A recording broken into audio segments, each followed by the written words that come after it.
I believe so. Okay, guys. You didn't find Lucas? Lukasz? No, he's not in my room. In my Bluetooth room. He's also not responding his phone, so I think we can start. Yes, we've done Lucas.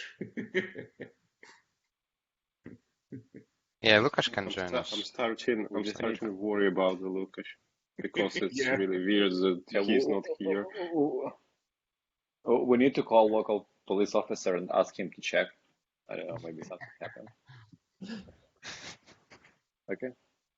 I think he's just exhausted. Let's move on. Yeah. Yeah, so let's start the wrap up with the demos. We had how many? 102 pull requests done during the 101, and most of let's them. Let's say more than 100. More than 100, and most of them during the last period. So, guys, you're welcome to demo your pull requests. So maybe we should start with those guys who promised to make their demos earlier before they went to sleep. I mean, yesterday. So let's check. Is Sinisha here?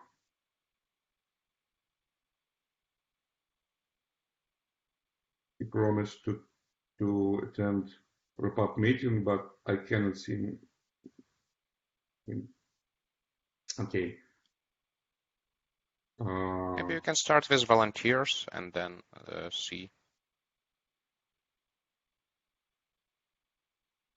Are there any volunteers to start to demo their contributions right now? Yes, I can start. I also promised Slava to demo something. Yeah. So I share my screen.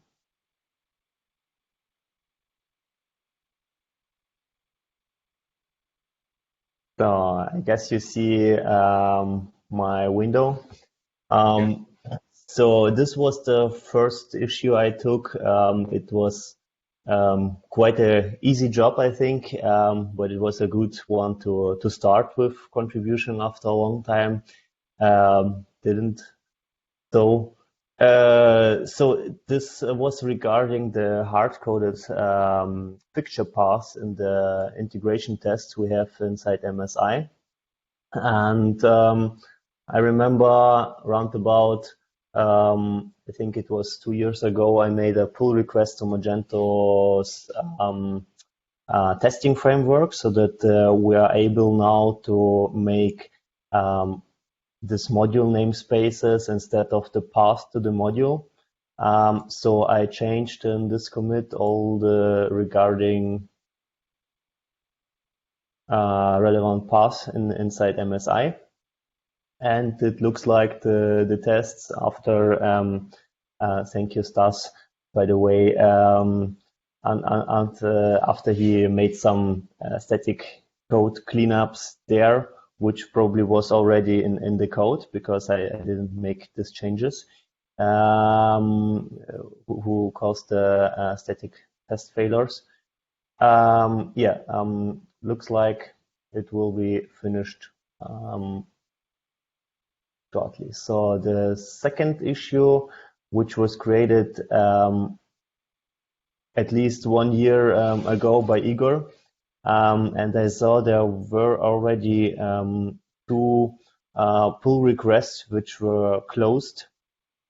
So I decided to refresh them again and saw that there are lots of issues or lots of tests which are failing regarding with these changes. So this changes about is saleable for the simple products, and it seems like to be a big issue there, and so I'm still working on it, waiting for the next results now. yeah, keep on working on it. Thank you. Okay, well done. Thank you. Hard-coded passes on the test, it was our pain, especially after the repository migration to the new structure. So yeah, it's really helpful for us. Thank you. Cool, Vadim. Thank you. Cheers. Who would like to go next? Sorry, in the chat, I see from the Colin McDonald, like I'll go with PR 2937. Yep, that's me. It's late, so I'm a bit blurry. Forgive me. I'll just share my screen.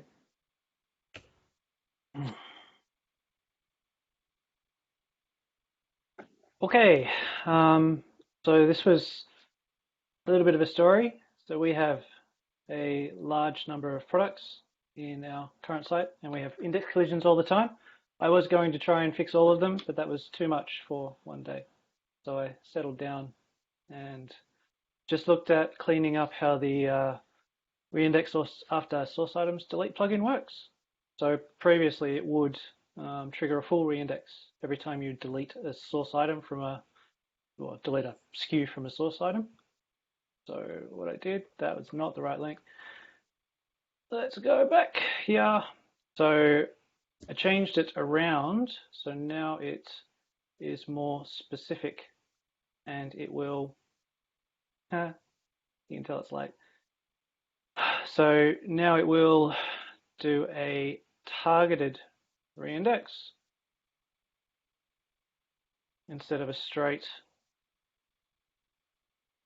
reindex. So there's two parts to this. It's a little bit tricky. I'm going to need some more testing for this, but basically now it does a two-step process. So first it will check all of the source items that it needs to look at. It'll proceed with the deletion, and after that you get a shorter list back if there are things that you need to delete. So it'll then go and execute the ones that it knows it needs to put back into the index, and then I will, this is a bit yucky at the moment, but basically it pulls out all of the source items, all of the links, and deletes those from the index. So the short version is doing import exports, doing mass updates and all the rest of it should be a little bit more efficient. I've got a lot more to do in general around indexing, but I'll try and get to that. So anyway, that's me.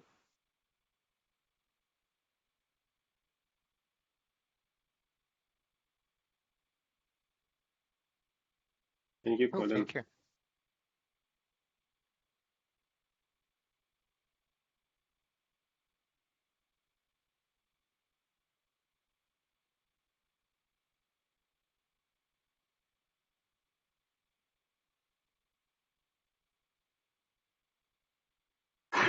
Looks like, Colin, you just raised up some very complicated theme that everybody's just got silent because everybody's thinking about it. I've got much more to do on indexing in general. Indexing and caching is kind of my thing, so I'm looking forward to making that much more resilient, to put it that way.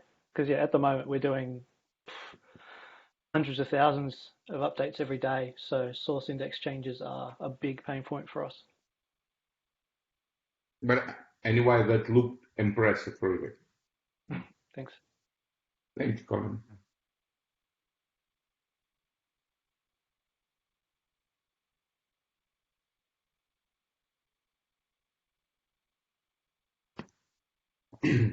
Is anybody else who wants to demo their work, their contribution? So I can say a few words about my input in total after contribution day. Oh, Lukas has appeared. I'm really happy Sorry. to see you again. Yeah, so I left you about 8 a.m. to get some nap, and I'm back.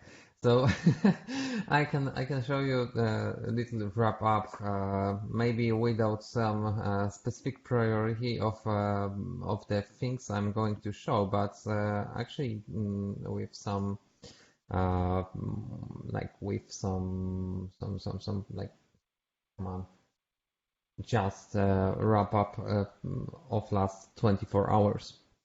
For me personally, the most surprising was that I wanted to share the information, like tasks that I prepared previously as a concept for like business investment. So I really contributed with it, and that's just full information about all the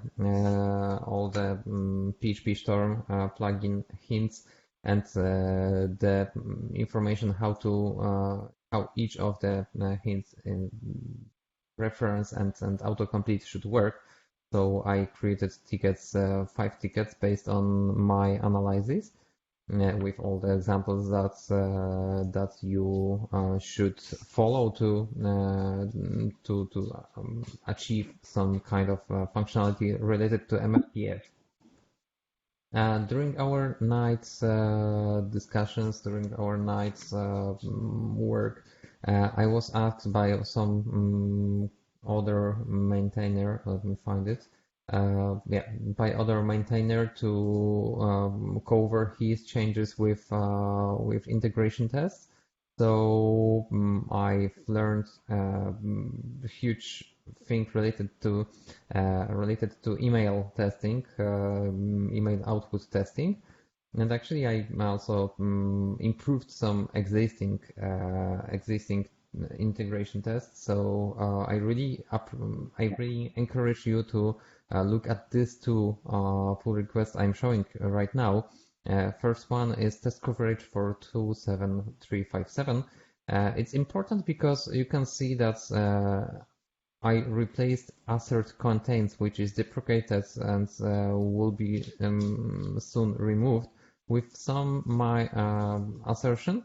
Why it's important? Because it's based on DOM analysis, which should be the approach to correctly interpret HTML documents, because you have 2 assertions done together. First assertion is that the email DOM construction is correct, because otherwise you won't get the DOM document created. Second one is just because it's easier to find the information in the DOM structure that you need. It's still better, of course, than second approach that we've had here. I have an app. Okay, in this case I just provided the assertion based on also on DOM elements, DOM structure, and I was looking for greeting,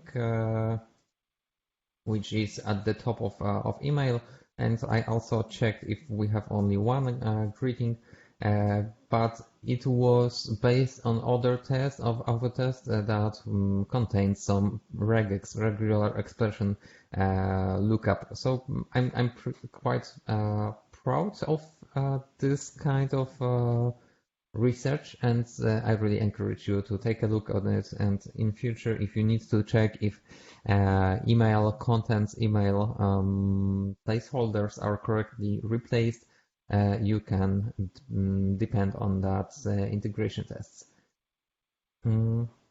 Okay, and my main goal for that contribution day was actually improve this MFTF and PHP unit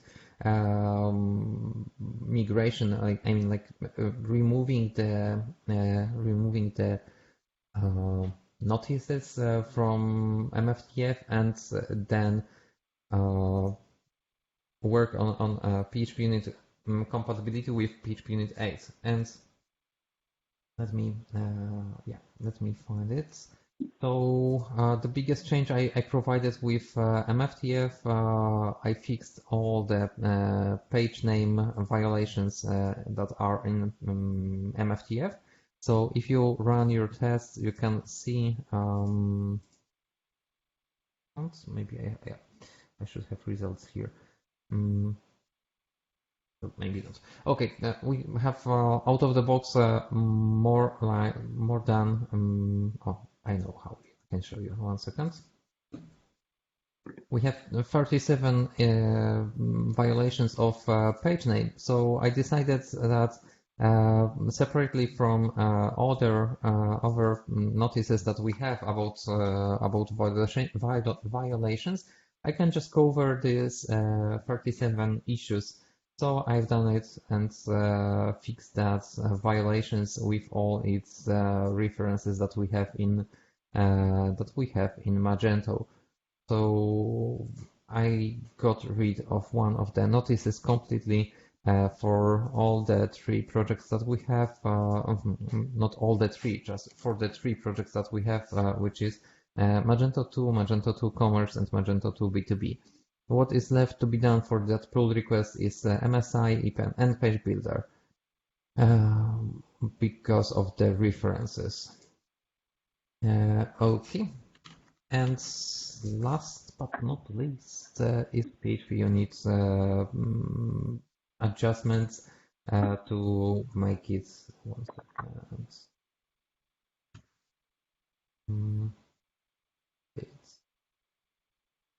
Yeah. So last but not least is just to change the deprecated constructs inside cron module with complete review of the unit tests. So maybe that's a really small thing, but it's one step closer to have compatibility with PHP Unit 8. And all the contribution day, I was reviewing the pull requests that were coming from our awesome contributors. I'm really surprised because it was much more than I expected after all the contributions day I was attending so far. So I'm really surprised. I'm really proud. And that's all.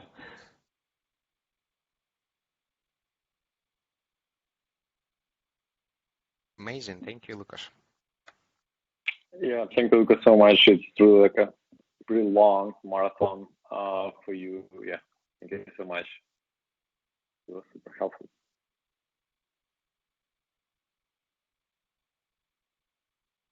Cool. Okay, I have some list of pull requests created last 6 hours. So there is Shankar, but I think Shankar is not on the call, right? Shankar, are you here? Okay, no, I don't see him. Then moving forward, another Lucas Calazans from São Paulo. Hey, yeah, me. Are you here? Okay. Yes. Would you like to show? Yeah, sure. Actually, it's some PRs for PWA Studio. Can you see my screen? Yes. You can. Oh, it's the Slack or the browser? The Slack. Slack. Oh, okay. So, as I said, it's small PRs. This one is just a fix in the syntax about the CSS. This one I changed the radio component to accept more attributes than it was accepting. The issue said about the disable, but now it's receive any attributes that you pass. This one now it's to accept the Node version 12. It was just accepting the Node 10. And this one is DevDocs update. That is a new section actually that is how to configure SES and less or less in the PWA Studio project in the explanation.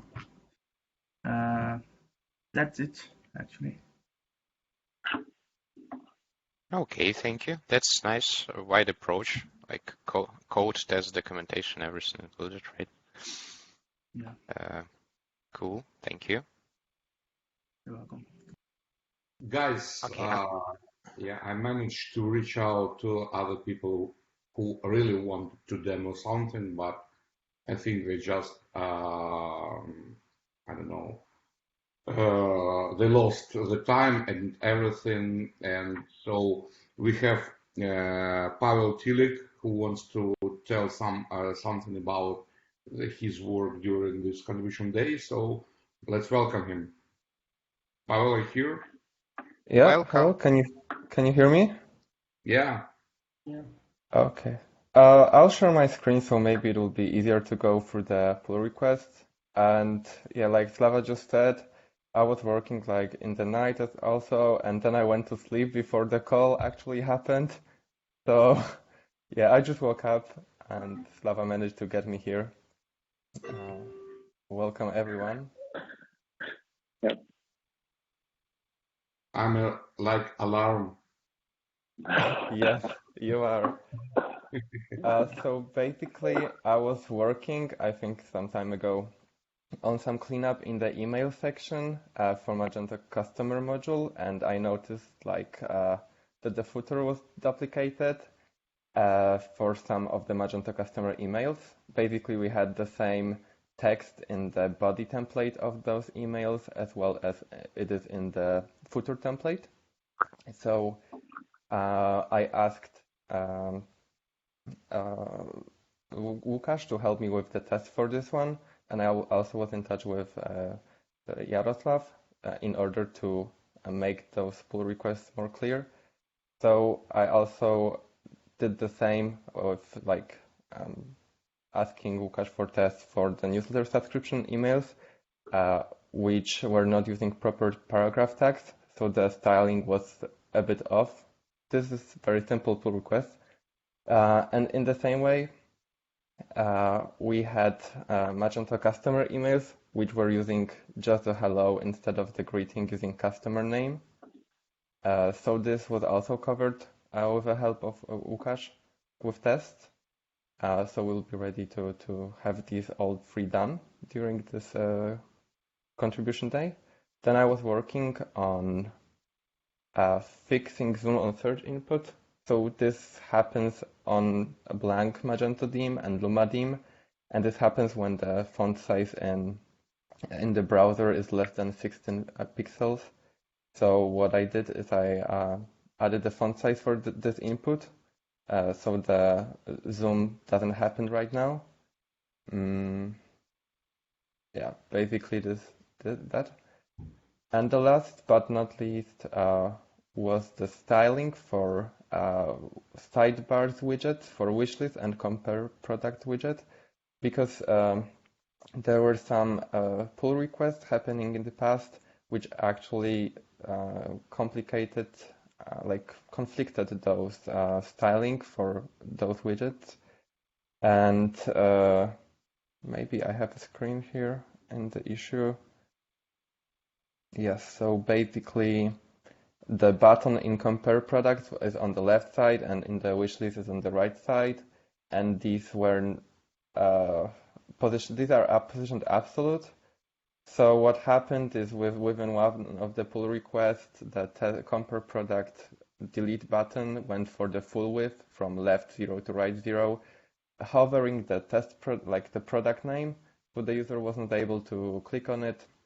So basically, I tried to clean up the styling for those two blocks in the sidebar to fix it for both blank theme and for Luma theme. And yeah, I think this is it. I see this is some comments here, but like I told you, I just woke up, so yeah. So I will be probably fixing the issues as well. So.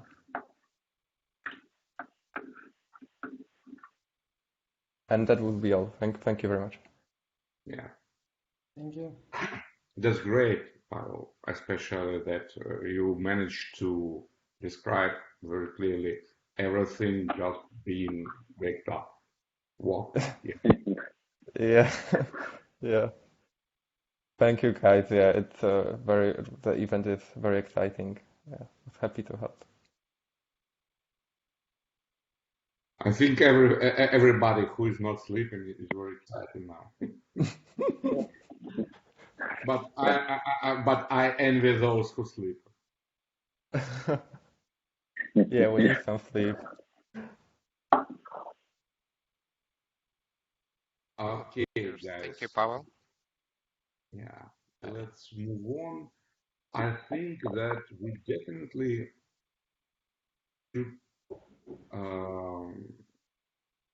should see some other demos.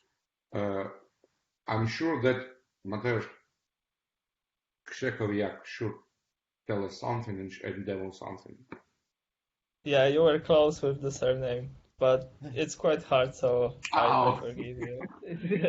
But you are close. That's good enough. Yeah, so You should believe me that our surnames here in America are pronounced much worse. So yeah, I presume. All right, so as you can see, I pushed quite a few pull requests just recently. To be honest, I was working on the changes. Yeah, I will give you the background. So for I think 1.5 months now, I am working on improving Magento front-end performance a lot. We need that because in our company, our clients are saying that, hey, performance is right now very important for us. Can you do something so our shop is faster? So in our shops, we did pretty much everything we could without actually touching the Magento itself. So I thought, okay, so let's deep dive into the Magento itself. I'll go file by file on the front end, how the files are loaded and what is actually happening, and see if we can actually download less code, less front-end code, and execute less front-end code. So I have a few pull requests, which I did already, but I still have somewhere around 10 to 15 another in the pipeline, which I will be creating. So you'll have to bear with me in the following days also. I'll share my screen and I'll walk you through the ones that I already did. So there's this slider widget. So in general, this is one of the family from the knockout bindings that Magento is using. As you can see, here we are in the bindings directory. There is a number of them, and the problem with those bindings are they need to be registered synchronously, so we need to always download those bindings, no matter if they are actually used on the shopfront or not. And usually when we do that and when we define the dependencies at the top of the page, we'll load all of those dependencies.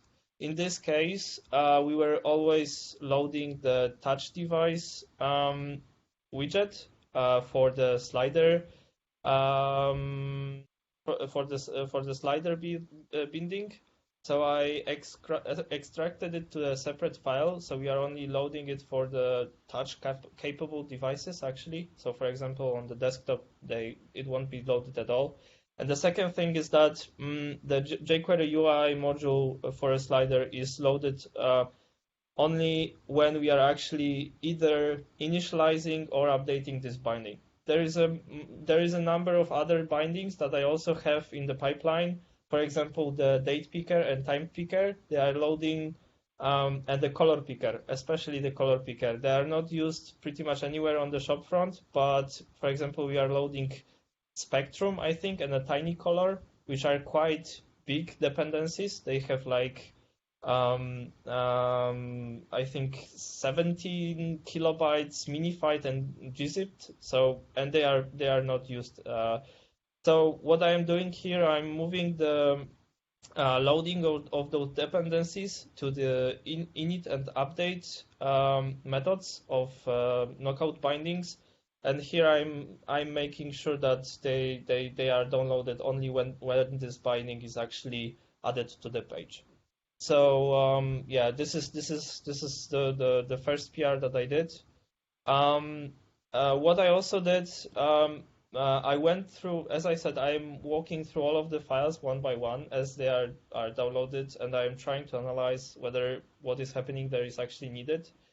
And this one is quite interesting because I went through those two files that we have called responsive and theme, and I actually found out that the majority of code is not being executed because the elements are nowhere to be found in Magento. I actually explained everything in here in detail, why those elements, or at least how I decided that they are no longer needed.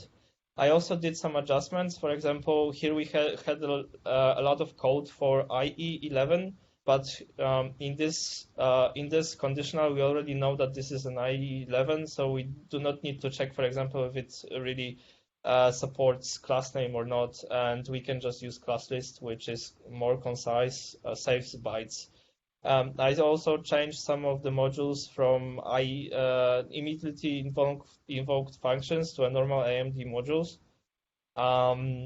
So we have better options, I don't know, for testing, and they are properly loaded. We don't need to use custom required.js configurations. Here I also removed some of the code because I couldn't find, for example, in Magento, there is nowhere to be found this collapsible create event anyway, so I assume it is no longer needed.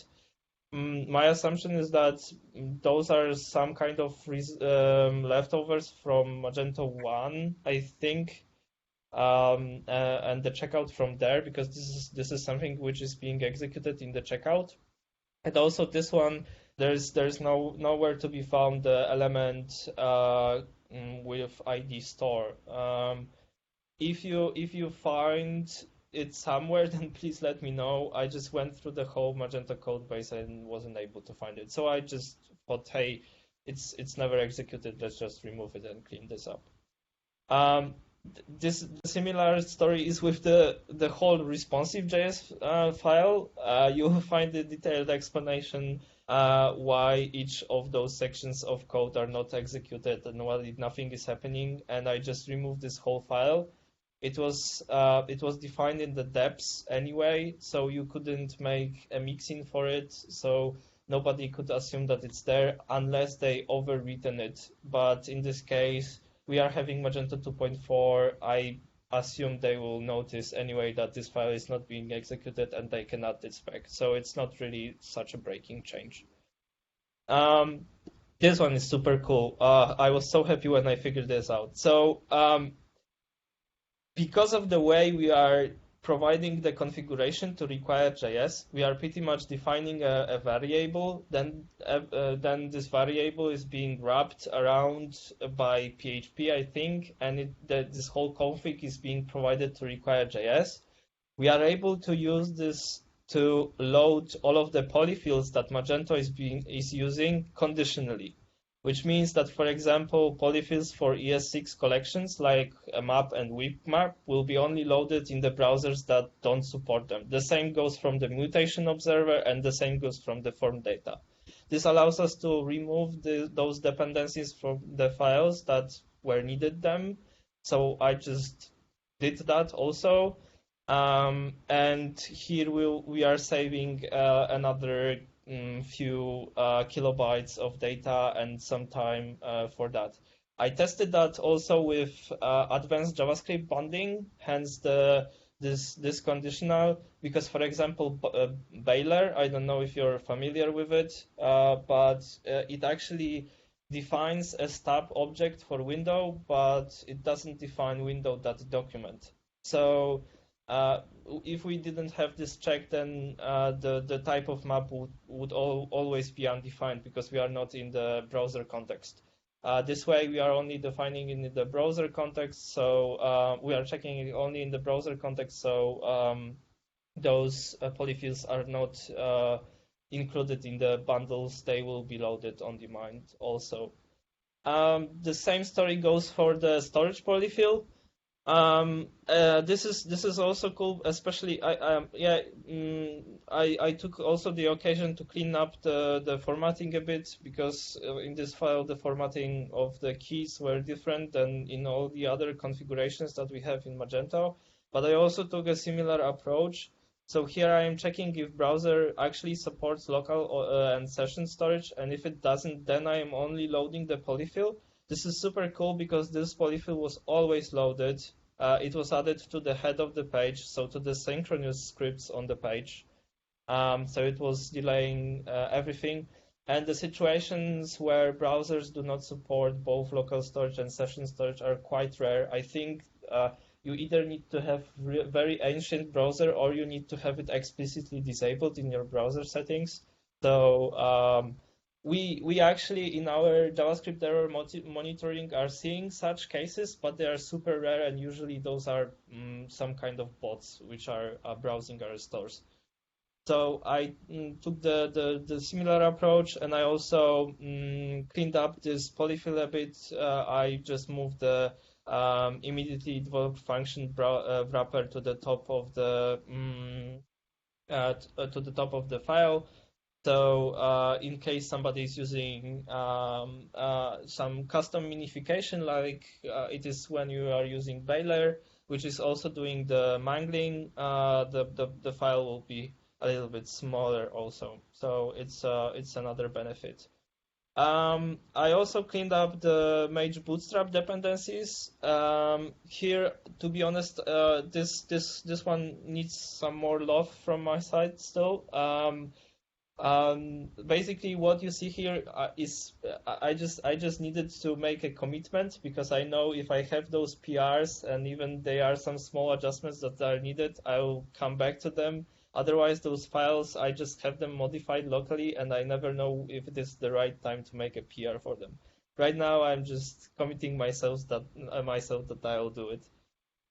So here I move the dependencies from the depths of the Magento theme to the Bootstrap component. The result is pretty much the same, because as you can see, the Bootstrap component is being loaded here.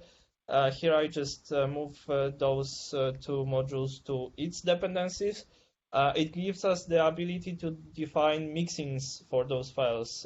It is not possible to define mixins for the modules which are listed in the depths list. And for example, in case you wanted to customize this common.js component, or you wanted to customize the way data post component works, the only way for you would be to override this file entirely, which is bad practice, and it is not really maintainable. Then every Magento update is a pain. So I just moved those dependencies around, and also I took a liberty to clean up those modules a bit. I just tried to understand the logic behind it. I streamlined it a bit. The outcome is pretty much the same. Nothing functionally changed. But those files are cleaned up. They're a bit smaller, and the logic is a bit easier to understand. I also applied a similar approach as I explained to you previously. So I took those top-level dependencies from here, and I actually moved them to the very situation they are needed, because both confirmation and modal, so template is actually needed a bit earlier when you're posting the data, but the confirmation modal is only needed if you are actually passing the confirmation option. So loading it every time for the data post module just doesn't make any sense, and it's just wasting the bytes. And the last one on my list of PRs that I actually managed to had time to create is this small change. Here I just noticed that we are leaking local variables because those variables are not wrapped in any way. I wrapped them in the immediately invoked function, and also I adjusted those spaces because they were just inconsistent. This file should look like it is minified, so right now it's just consistent with the code which PHP is generating. For example, here you can see it in the test previously. Here we didn't have any spaces, and here we had 2 spaces, so I just removed them, and everything is nicely wrapped in the function, so we are not leaking CTX orig name to URL and base URL variables to the global scope to the window. Yeah, and that's it. As I said, I have around 20 more files which I need to go through and prepare PRs for them. But yeah, so far from my testing, I managed to cut the JavaScript execution time reported by Lighthouse from 22 to 18 seconds. This is the worst case scenario because Lighthouse is using this low-end mobile device, but I think the progress is quite nice. I'm trying not to change any logic behind or make any really breaking changes, but yeah, that's it. I hope you didn't mind a bit more front-end talk here, but yeah, thank you. If you have any questions, then go ahead. Otherwise, I'll be preparing more PRs soon, and I will try to clean up the ones that I already did up to this point. Thanks. Well, thank you, Mateusz. I just want to, yeah, really good stuff. Just want to say that, yeah, if you can attach your performance observations or investigations or results, like you mentioned right now, as a comment to your PRs, definitely it will help us with justifications and like speeding up such stuff to move forward. Okay, then I'll try to prepare maybe some kind of summary because, to be honest, I didn't want to prepare one big pull request because I was afraid that it will just, you know, be blocked by some small change or one of the tests. I wanted to split them because they are quite independent. And adding results to those small PRs, you just don't see the difference. So maybe after, yeah, I'll try to maybe prepare some kind of summary or something like that, or we can just speak directly if you have any questions. Yeah, sure. I'll see what I can do.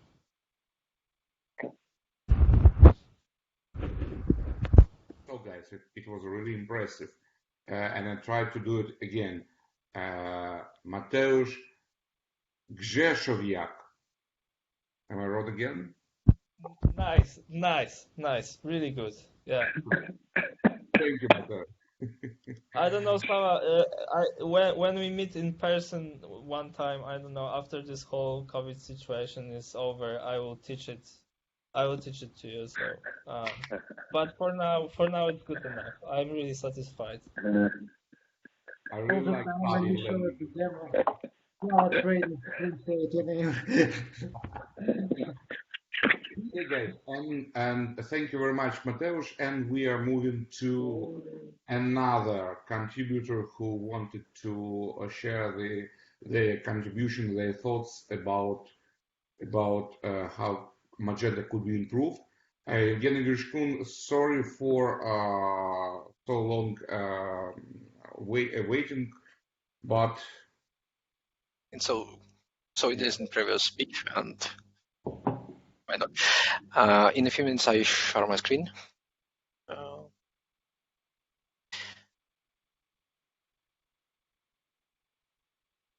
Do you see my screen? Yep.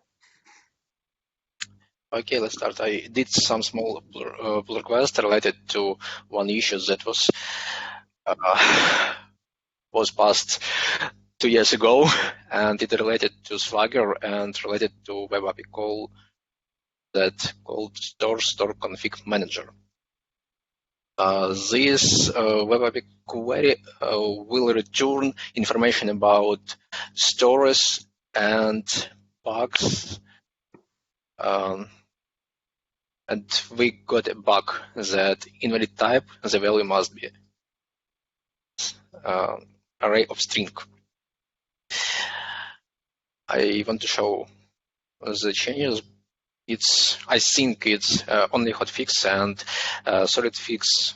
I want to discuss about this because I want to share interface, the base interface related to functionality. It, as you see, hadn't any changes from 2015 year. Maybe we need some improvement. And why this bug happens?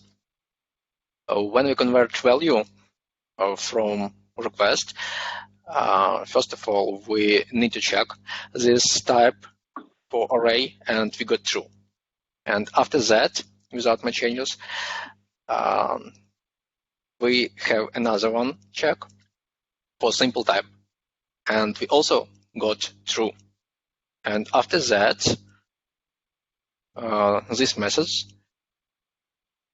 wants and thinks that value must be an array instead of, or must be a simple type, string, integer, or something else instead of array. And that's why any conditions return true, and we got exception.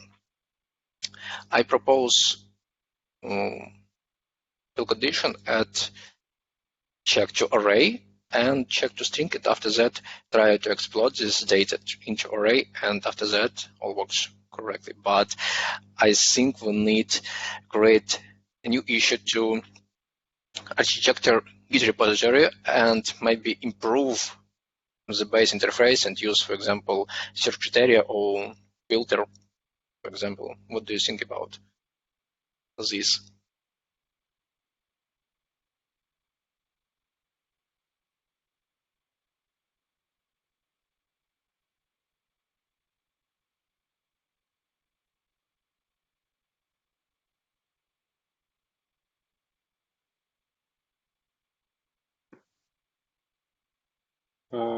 I believe that we can send array of strings not comma separated, but like an array, like key value array. I can explain Yes. the structure right now. I can send like an example. Yes, I think this example will more clear, and this example works when we use curl, for example. But when Swagger builds request, it builds string instead, and that's why we got failed. Yeah, but looks like it's Swagger problem, not the web API framework. So web API framework can handle like strings, array of strings, but the Swagger builds incorrect request for that. So it's probably better to look another way and fix this issue on the Swagger side, if it's possible, of course. Yes, I agree with you, but I think this is impossible because Swagger-based and build query based on API interface on type, as I understand. Maybe I'm wrong, but I think in this way we need a rebuilt interface. Maybe I'm wrong, and I'm just wondering what will be if you have like string with comma, and it will like build an array comma separated incorrect array because the comma was placed in the middle of the string or something else. Yeah. So that's my only point. So it can be incorrectly interpreted. Yeah.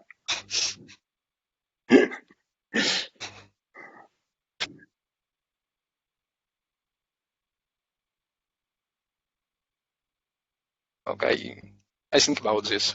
Maybe I can find another solution for this without change base interface. Yeah, let's check handle this case directly with me, so I will help you with that. Or better, Okay, you thank can you so much. this ticket to group code review meeting. Yeah, Oh, it's a good idea. yes, Let's discuss it. Discuss it together. yes, yes. It's a very good idea. I will share my pull request, and maybe we need discuss in maintaining Because group code review. currently it's 5 a.m. and it's very hard to think. Yeah, yeah, I agree with you. Okay, thank you so much. That's all from my side. I think we can discuss in Slack about this. And Okay, thank you, Guy. Cool. Thank you. Yeah, cool. And unfortunately, I failed to contact other guys who basically promised to make some demos, I mean, yesterday and today, but probably they had a very tough day and they're just sleeping. So despite the fact that they're not here, we still have all the pull requests and we can just enjoy the, I don't know, the beauty of the work. So let's greet them without having them here. Okay.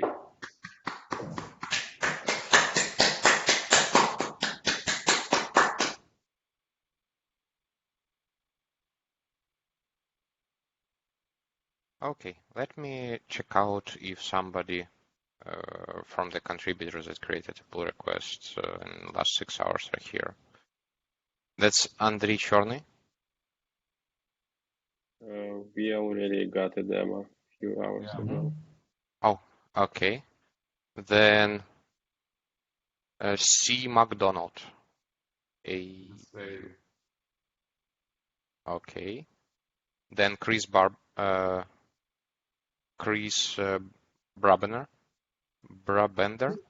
Yes, Oh, sorry. a few hours ago. Yeah, Slava Nira. has a complete list of pull requests and with all additional data, what demo was recorded. Okay, so all the guys have showed their demo earlier, right? Yeah. All the guys we managed to reach to. So yeah. Yeah, that was.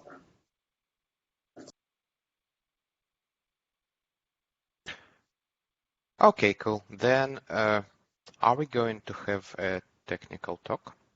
Sure about that.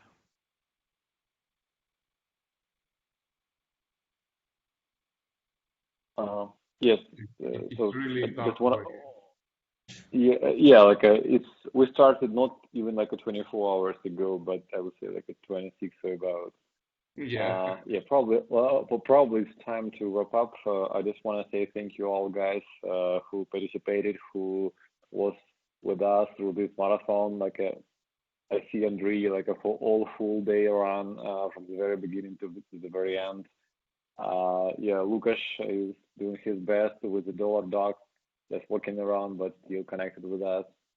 So thank you all guys who participated and joined, and again, so thank you for staying home, thank you for supporting each other. So Sergey, I believe you have something to share with us.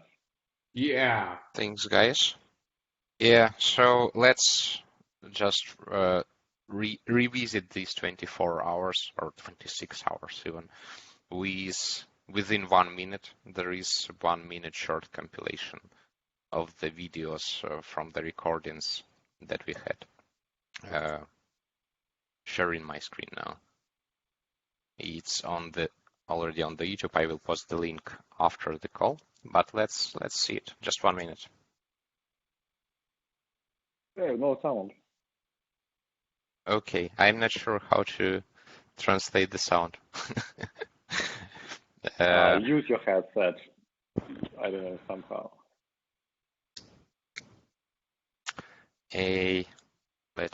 Let me disconnect my headset. Maybe it will work this way.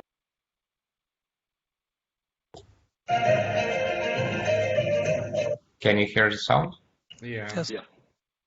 Okay, let's go.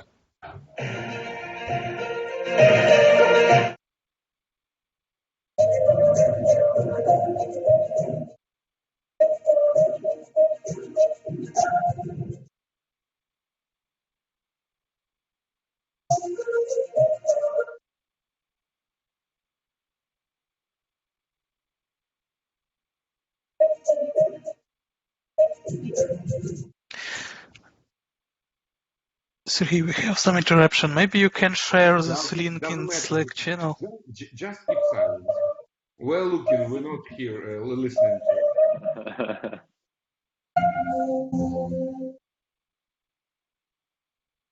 Everybody will focus Yeah. Anyway, we will share this recording with everyone. To view it in YouTube later. But now it's very important to just look at that. That was a long talk between Lukas and Anton, I believe.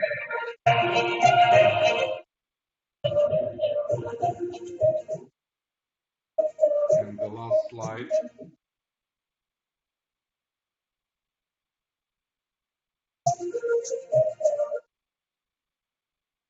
Rodrigo.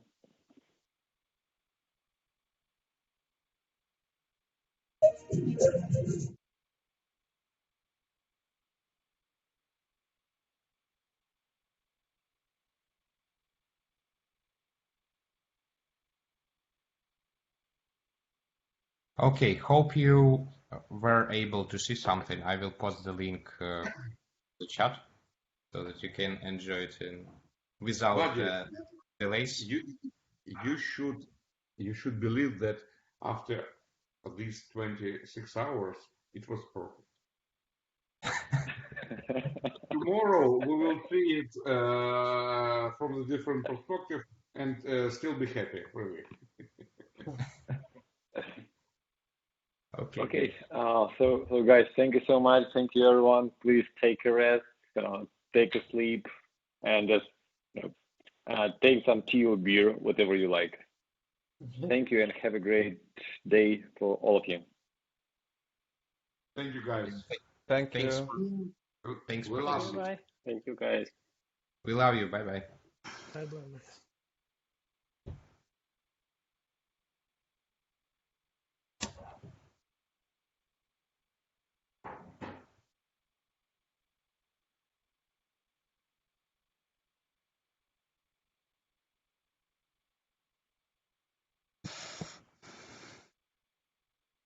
Yeah, with my video, yes, unfortunately, it's a connectivity issue, and to be honest, I don't know how to share them properly through the BlueJeans. I mean, with the audio. I think we can stop recording. Oh yeah.